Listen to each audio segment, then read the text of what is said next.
अब ताली बजाउँदै यिनीहरूलाई मञ्चमा निम्ताउँ।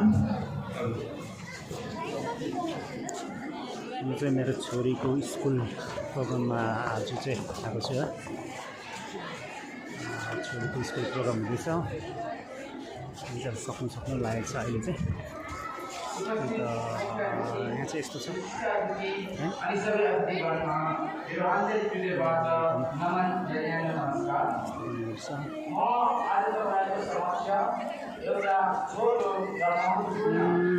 अन्त मेरो छोरी चाहिँ अहिले तल गाडी छ, गाडीमा जाँदैछ, भोक लाग्यो अरे।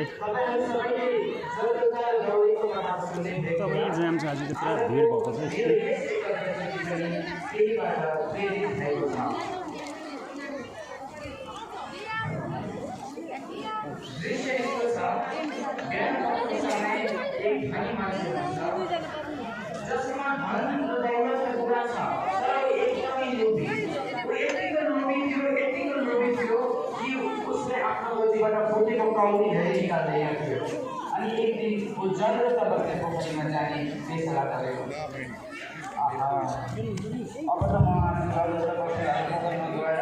यो चाहिँ कफेर स्कुलको प्रोग्राम हो। आज 18 अक्टोबरको दिन है।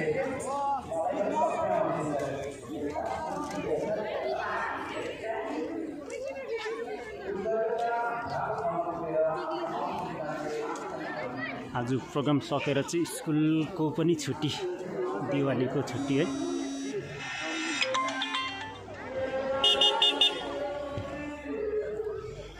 यहाँ चाहिँ आज एकदमै जाम,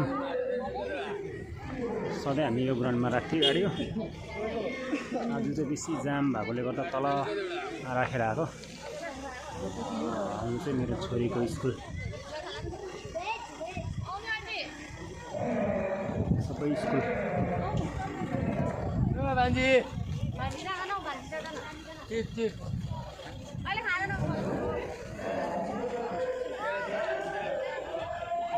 यहाँ चाहिँ अझै होस्टेल बनिँदैछ है, होस्टेल बनिँदै गऱ्यो।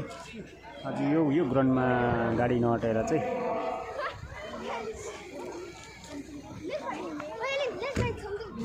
यहाँ तलतिर, यो तलको ग्राउन्डतिर पनि राखेको छ आज चाहिँ हो। मैले पनि यहाँ राखेर आएको गाडी है। मेरो गाडी चाहिँ यहाँ छ।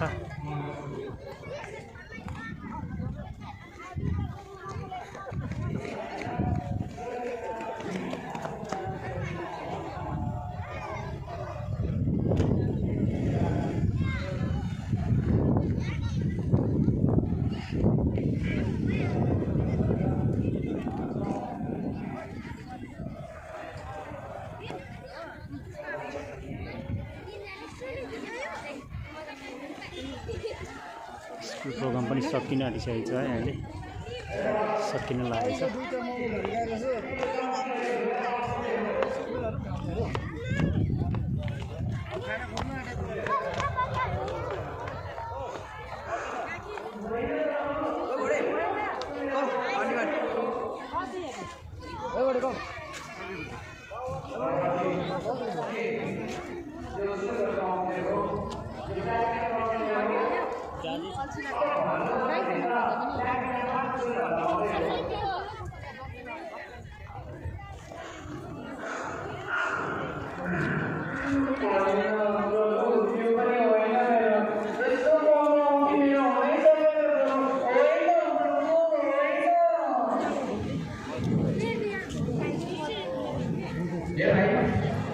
मेरोमा यो एउटा अफिस छ, के यो सुनको अफिस मेरो हो?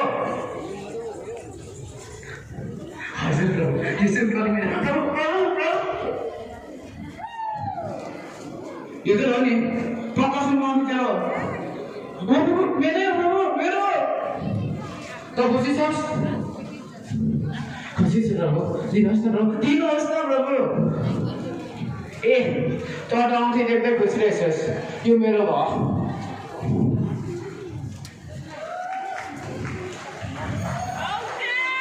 यति भनेर जल देउता त्यहीँ बिदिनु भयो।